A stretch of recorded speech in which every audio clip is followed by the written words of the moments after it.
Yo, what's going on, guys? Welcome back to the channel. In today's video, it is all about the Sony Fx3. Now, I've actually owned this camera now for a couple weeks, and I've been using it every single day, and I have been loving this thing so far. But as much as I do like this camera, there are a few things that maybe I feel a little indifferent about. So I thought I'd make a video talking about 5 things that I love about this camera and also 5 things that I hate about it. Now, hate might be a little harsh. It's more like 5 things that I wish were a little bit better on this camera or little small quirks. But I think they're things that people might want to know if they're considering picking up this camera for themselves. So I think you guys will find this video helpful. And if you do, be sure to drop it a thumbs up and also subscribe. Those things really help the channel out. But let's go ahead and dive into the 5 things that I love about the Sony Fx3. So the first thing I really love are the fact that this camera has tally lights. So if you actually hit the record button, it's going to go ahead and light up the tally lights. So you have one here, you have one on the front right here, then you also have one on the back up here, as well as this red bar on the screen as well. So I love having these tally lights. First of all, I think they just look sick, but also if you are ever manning 2 different cameras, maybe you're doing an interview or an event or something like that, it's nice to be able to just glance over, see a very obvious sign that the camera is still recording, and you don't even have to think twice about it. Or maybe you're filming yourself or vlogging, something like that. It's nice to just have indicators on the front, top, and back, so it's just really obvious for you that you are in fact recording. And to go along with the tally lights, this camera just honestly looks sick, which personally for myself, if I'm going to spend a bunch of money on a camera for personal work or YouTube content, whatever it is, I have to be excited to pick it up, and this camera looks sick, and honestly the tally lights just kind of add to that. Now the next thing which is sick about this camera is its low light capabilities. Now this is no surprise, obviously with the Sony a7S III, everyone just talks about how much of a beast that camera is at low light, and the Fx3 is pretty damn similar. I've been filming some stuff here in my office late in the evening, and I don't have any natural light in here. I'm just using like an Aperture 120D, and I've been getting extremely clean footage out of this camera, even if I'm shooting at 120 frames per second at nighttime here in my office, where you guys know you bump that shutter speed way up. So the low light in this camera is absolutely awesome. And to kind of go along with that, I have been so shocked by how much I enjoyed the 120 frames per second in this camera. Now previously I was recording on the Canon R5, which also has 4K 120, and that looks really good on that camera. But honestly, after I was using this one, maybe it's just a cross between the 4K image out of this and the fact that it's so good in low light, but I was just kind of blown away by how good the 120 frames per second looks in this camera. And I also like the fact that it records 120 in 120, and then you can actually slow that footage down in post, which you actually can't do on a Canon camera. Now, next thing I love about this camera is the handle. Now, I don't have the handle on here all the time, but when I do, it has been so nice to have this top grip, especially when I've been filming B-roll here in my office. I've been shooting a ton of stuff, honestly, this past week, and I've really been testing the Fx3 out. And the top handle is just so handy if you're shooting B-roll or, I don't know, doing a bunch of handheld stuff. Honestly, this is one of the selling factors for this camera, in my opinion, and it is just awesome to have. And obviously you get those XLR inputs as well, which is even better. I actually have an XLR mic on its way in right now, so I will be testing that out further once I get that in. But yeah, the top handle, it's sick. And then the 5th thing, which is honestly hard for me to only pick 5 things I love about this camera, but the 5th one I'm going to talk about in today's video are the fact that it has all these different codecs that you can record in. So yeah, the Fx3 actually has 5 different codecs that you can record in, and I love the fact that it gives you options.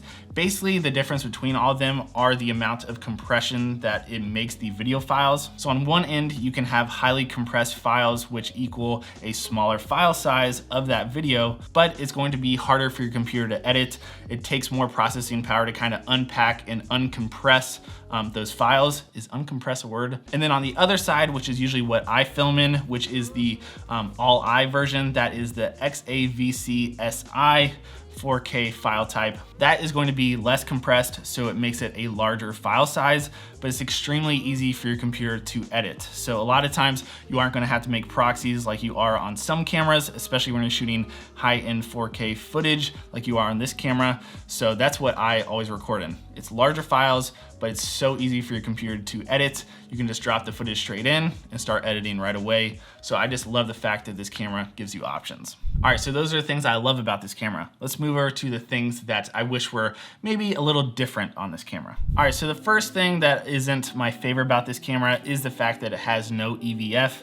Now you might be saying, Johnny, dude, you bought the FX3. It's obvious it doesn't have an EVF. And that is very true, but let me just explain. Most of the time, if you guys are familiar with my channel or you follow me over on Instagram, most of my content that I shoot, whether it be video or photos, is here in my office, especially with what's been going on in the world. So in my brain, when I picked up this camera, although it's meant to be mostly just a video camera for me, I do snap some photos with it sometimes as well. A buddy of mine, Joe Knows Best, who actually has a sick YouTube channel, he makes a ton of car content and just a bunch of sick stuff. He was saying that one of the reasons why he isn't considering this camera over the Sony a7S3 is the fact that he shoots a lot of car photography and things like that outside. So for him, he needed an EVF. And that got me thinking about it. If I was taking a lot of photos outside, I would definitely want an EVF. So you just gotta weigh out if that's important for you or not. For me and how I use this camera, I don't think it's gonna be a big issue, but I do think maybe sometimes it could be a small problem. The next thing I wish was maybe a little bit different or a little bit higher is the megapixel count on this camera. Now, before you guys come at my neck, obviously the Sony a7S3 came out with 12 megapixels, and the FX3 is basically just an a7S3 on steroids, in my opinion. I know why the camera has 12 megapixels. It's what makes it so good in low light, but hear me out why I wish it was a little bit higher. If this camera was closer to 20 megapixels, I honestly think it would be okay for me to have it be kind of like an all-in-one. It'd be a high enough megapixel for any type of photography stuff I need to do.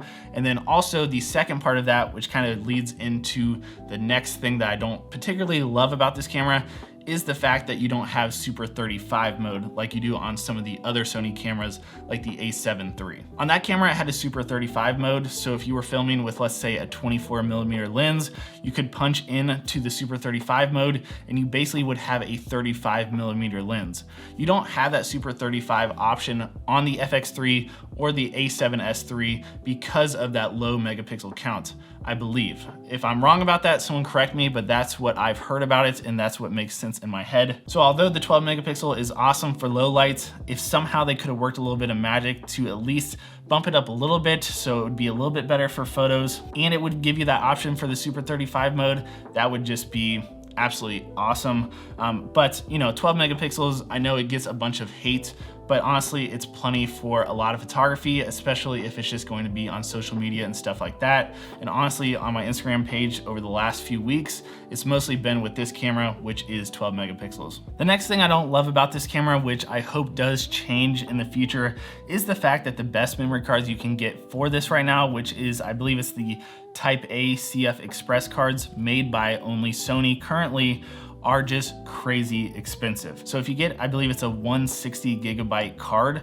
it's going to run you $400, which a $400 memory card, that is going to add up really, really quick, where especially 160 gigs isn't even that big. So you probably need at least a couple of those and then a card reader. So you're getting into the territory of like $1,000 in addition to having this camera just for the best or quickest memory cards you can have. Now the workaround for that for me, which I plan on doing for honestly probably forever, unless third parties start making those CF Express cards and really kind of drop the price. I'm actually using the Lexar Professional memory card. This is the 128.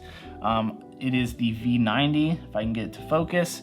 Yeah, that right there, which I'll have it linked down below, but this memory card does pretty much everything that I need in this camera. It allows me to shoot that all-eye codec that I was talking about, which is the one that's easy to edit, and it's the larger file sizes in 24 frames per second, 30 frames per second, and also 60 frames per second. The only time that I can't shoot an all-eye, which would make me need these faster Sony cards, would be if I wanted to shoot all-eye in the 120 frames per second. It's just too much data for these SD cards to handle.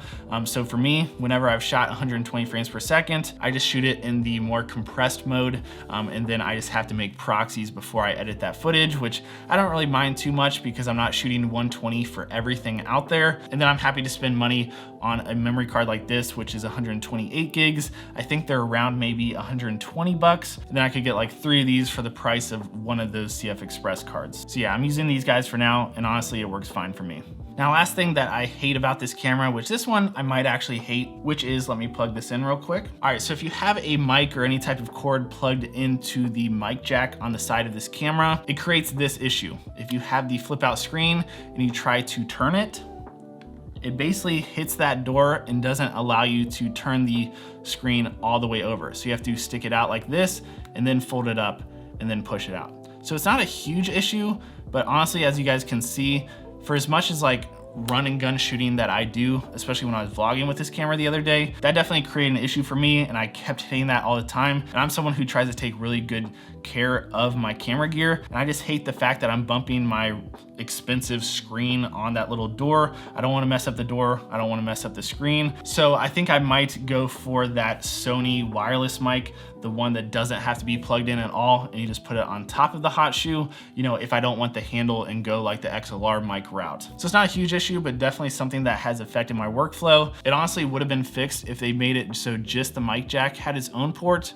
and not include the headphone jack as well. All right guys, so that's gonna wrap up 5 things that I love about the FX3 and also 5 things that I hate about the FX3. But honestly, like I was saying, I've been using this camera pretty much every day for the last couple weeks, and it has been an absolute pleasure to work with. It might be my favorite camera that I've ever owned, so definitely make sure you are subscribed to the channel because I'm gonna be making a lot more content based around this camera in the future, and I hope you guys enjoyed watching today. So guys, that's gonna be it for me. I hope you found this video helpful. If you did, will you please drop it a thumbs up.